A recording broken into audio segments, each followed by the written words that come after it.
Joining us now on the telephone, freelance journalist Ryan Chilcote. He's outside of Parliament. So, Ryan, what can you tell us? Well, on my way to the Houses of Parliament, to be exact, I am at Putney Bridge, making my way. Pretty normal traffic, I have to say, right here. I've been listening to eyewitness reports from the scene, and it is much as you described, not just the Houses of Parliament, but keep in mind a lot of the administrative buildings, because there are so many members of Parliament that they have offices in several buildings surrounding it.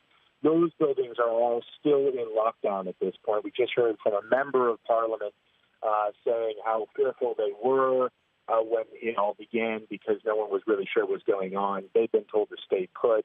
That is the message that is being delivered to people in the Houses of Parliament over a loudspeaker right now.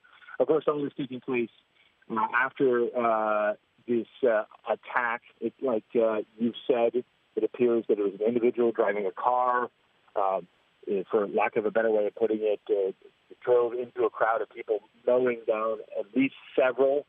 He then appears to have gotten out of the car, challenging a policeman with a knife, at which point he was shot. Just about 5 minutes ago, we learned that the alleged assailant was being loaded into an ambulance. There is apparently an air ambulance on the scene as well, in addition to many, many, many paramedics. The whole square, Parliament Square, that surrounds the Houses of Parliament, really choked right now with ambulances as they attend to what appears to be several casualties on site.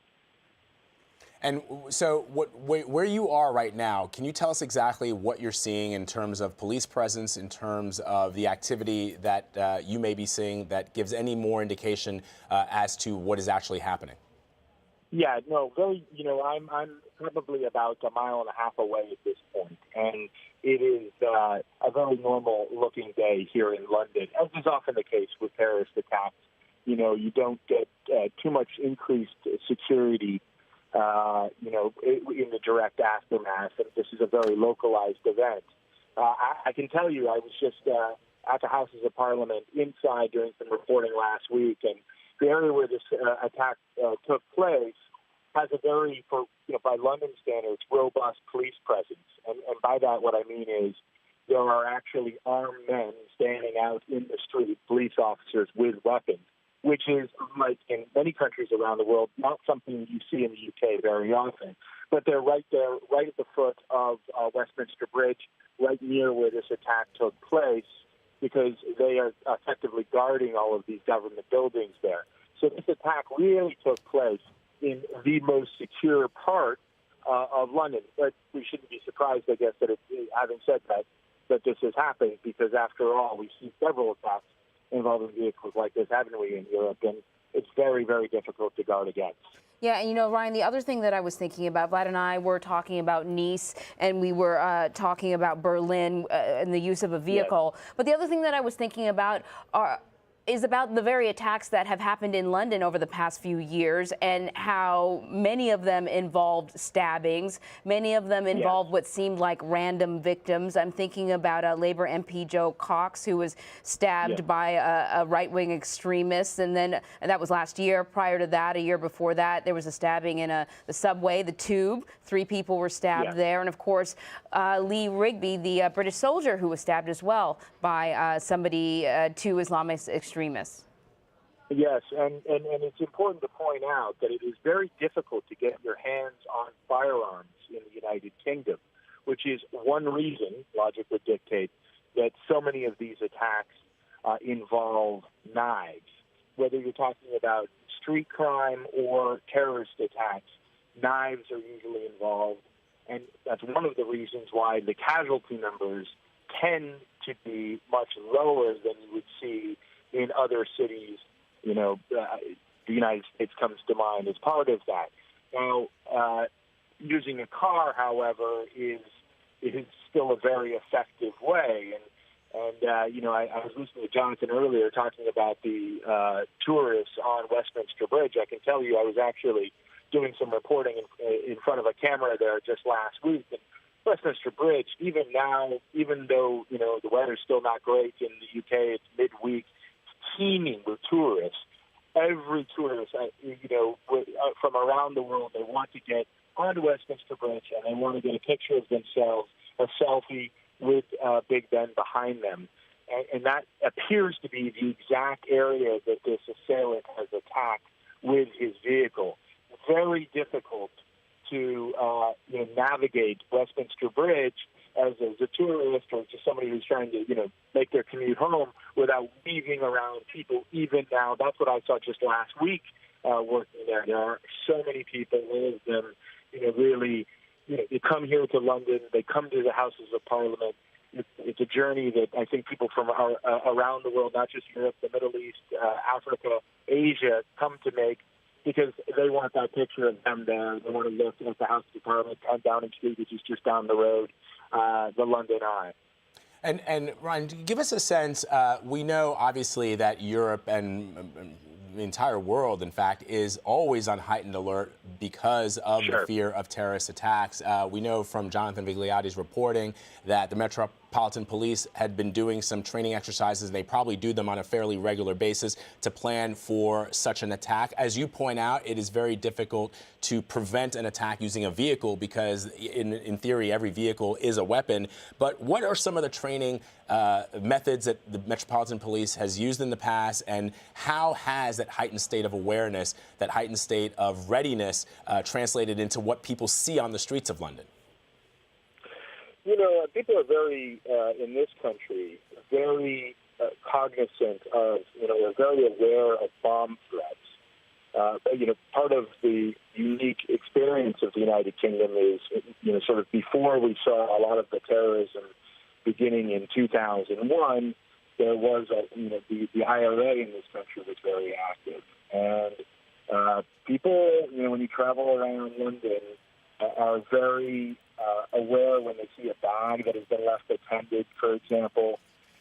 You hear reminders on the tube, on the subway, the tube as they call it here, to report anything suspicious, bags that have been left unattended. But, like you were saying with vehicles, difficult to prevent. Usually the only way to do it is if you have a physical obstacle, right, from someone driving off the road into the sidewalk.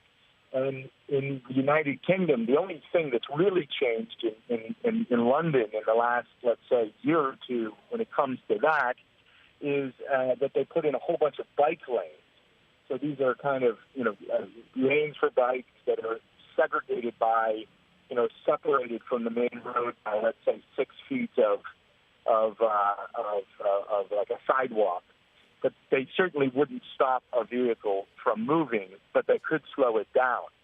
But you don't really see, a huge police presence. I mean, I was chatting outside of the Houses of Parliament just last week with 2 very armed policemen. And it was, other than the fact that they were carrying assault rifles, it was a very permissive, very friendly environment. I was the most anxious person, I think, there. So it just gives you a sense of how, they're aware of terrorism, they're certainly aware of the possibility of bombing, but it's not something that, people are particularly alarmed about. Yeah, and it's interesting, Ryan.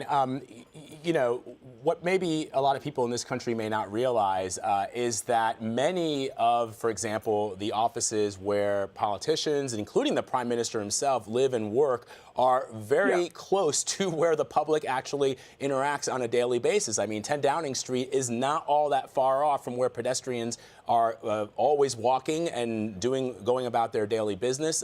Unlike, for example, here in the United States at the White House, where, although there have been incidences where people have hopped the perimeter fence at the White House, they're not as close to the front door of the White House as you might be at 10 Downing Street, or even in Paris, where the residence and the office of the Prime Minister and the President of France are fairly close to the streets, fairly close to shopping districts. And yet in France, in Paris, you will see a very heavy, almost paramilitary presence by the gendarmerie on the streets of Paris, holding automatic weapons in a lot of locations. Whereas in the UK, in my last visit, rarely saw any of the same kind of physical presence that I saw, for example, in Paris or in Germany, for example.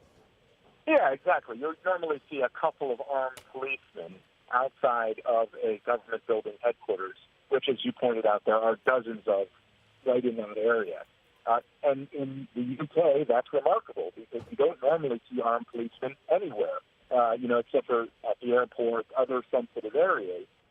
Usually the police, when you see them, don't have weapons. So, it is very different in that sense, and it is very concentrated. It really does take a little while to get your head around the fact that you've got the Prime Minister about, a football field length away from the Houses of Parliament, about 100 yards down the street. You've got MI5 down a couple of hundred yards. All of the members of Parliament, 650 of them right there. Now, there are tunnels, some of which they don't tell you about, most of which, were sort of dug during World War II that link a lot of the government buildings. So it's not every day that you see the parliamentarians, members of Parliament walking around. But you definitely do see them. You see even government ministers just making their way. They don't have to use the tunnels. There's not a particular reason, unless they're running for a vote or something, to do that. So it's very different than, say, Washington, D.C., where, a lot of obviously, of our representatives and leaders are really protected from the general public. Ryan, we're watching some people on video here. It looks like injured people being taken to ambulances or maybe safer areas. And just looking at the Metropolitan Police Twitter feed, they said a couple things here. Please use common sense and restraint in circulating pictures and videos of those who have been injured during this incident. And they're also asking for photos or film of the incident, that if anybody has anything to, hand it over to police. And it occurred to me that they probably have very good surveillance video because unlike it is maybe in New York, there is an extensive camera system in London, correct? That's exactly correct. So there would be a lot of surveillance video, particularly from this area, where you don't have police in the UK, you do have surveillance, right? You don't get pulled over by the police for a traffic violation.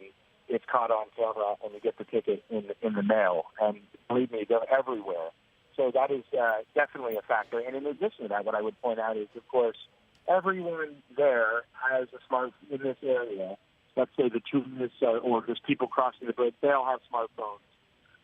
We know now from some of the video that's coming out that I've seen on Twitter, people actually videotape part of what happened, and definitely the immediate aftermath. And in addition to that, of course, you have journalists that work inside the Houses of Parliament itself, right? So not all journalists are given accreditation to work in the Houses of Parliament, but there are some, and they were tweeting within seconds. I mean, I saw a photo of two armed police leaving the Houses of Parliament, taken by a Scottish reporter, literally within 2 minutes of the attack. So there will be a lot of photo evidence. All right, freelance journalist Ryan Chilcote joining us just in London at the moment. Ryan, thank you very much. Stay safe as you continue your reporting. We'll check back in with you a little later.